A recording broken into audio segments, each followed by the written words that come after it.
Hi, and welcome back to the Save It for Parts channel. Today I'm working on my railroad pump car, which has been clogging up the garage here all summer. I've been hoping to take it out and do more abandoned railroads with it, but it just had some issues when we first tested it out, and we've never gotten around to fixing those. Well, hopefully we'll work on that today. Now, I have some spare parts and whatnot for this. I have a gas engine off of one of my other railroad projects, that old gas BMX bike I had. Don't know if we're going to use that right away. I'd like to get the pump car working in manual mode a little bit better first, so this might have to be a part 3 or 4 video. What we are going to be doing today is replacing the main drive axle of the pump car with a steel rod. Now, when I first did this, I used an aluminum axle because that's what I had lying around. That was easy to work with, and yes, I knew it wasn't the best option, and it turned out to be kind of weak for this application. It deforms when the chain drive kicks in, it wiggles, it loses traction. Basically, aluminum wasn't appropriate for this, and I kind of suspected that, but I went ahead and used it anyway. So now we've got steel, and somewhere around here I have an additional bearing so we can put a center reinforcing bearing in that axle so it doesn't deform as much when the chain kicks in. Hopefully those things will make this work a lot better, and we can take it out, use it on our abandoned railroads here before winter kicks in, because we're starting to push it here. It's October. We're going to start seeing snow pretty soon. We won't be able to use this thing again. So if I can get this going, we'll have a chance of getting it out on the rails.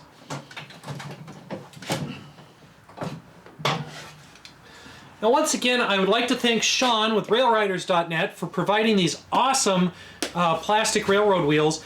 These things worked way better than anything I've been able to DIY up myself. They were the best part of this entire project. If you'd like to get some Rail Rider wheels like this, go over to railriders.net and check that out.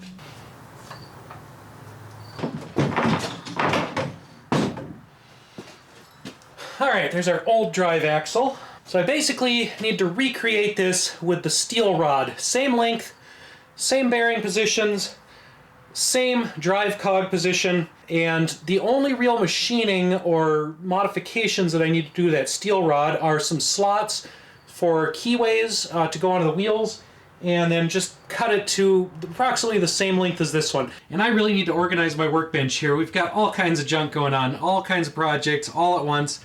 Everything's spread out as usual. But for now, we've got just enough space to work on this shaft. Hi, you may be wondering how I got here with a rail car wedged into the ceiling of my garage. Well, I had the brilliant idea of figuring I'll just flip this over to work on the axle, and I won't bother to pull it out of the garage to flip it over. It'll be fine. Mistakes were made.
So this is usually the part of the video where I start getting comments from rail fans saying, oh, you're gonna get run over by a train, this is so dangerous.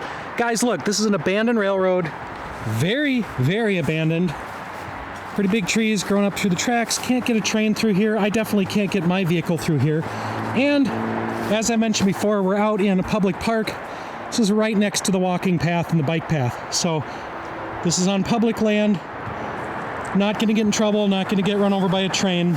But I think that's enough of a test for now. We're going to skip out on these abandoned rails here, take it over to some other abandoned rails that are definitely still abandoned, still cut off from the real railroad, but a little less overgrown with trees than this one.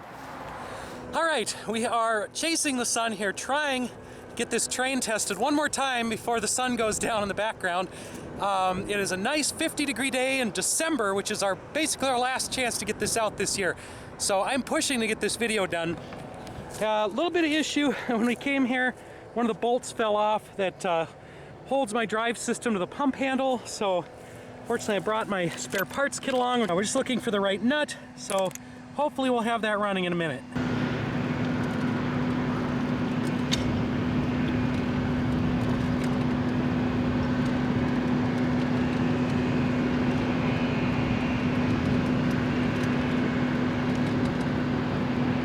This little train is working a lot better now.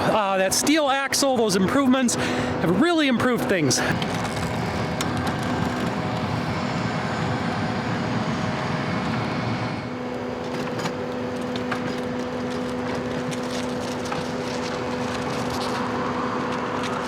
All right, this crossing is pretty mudded up. Hard to get a train through there. I'd have to go in and really clean that out to get through there well. I had to stop halfway and just push it across. I guess this thing looks fairly legit. That bus just stopped for me at the railroad crossing, so I look like a real train apparently.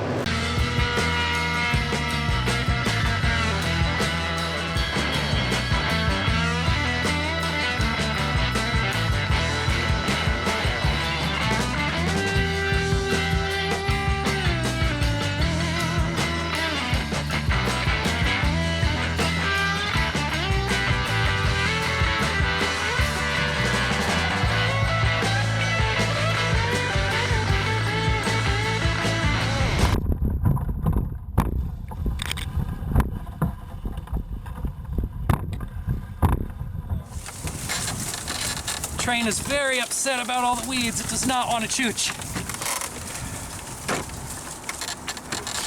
All right, we're a little more clear. Let's see if we can go faster.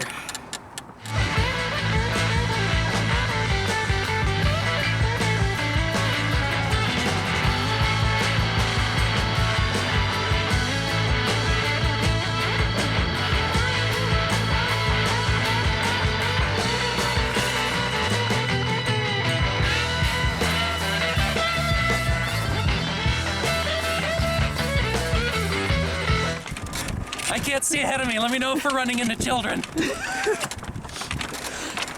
I need a horn.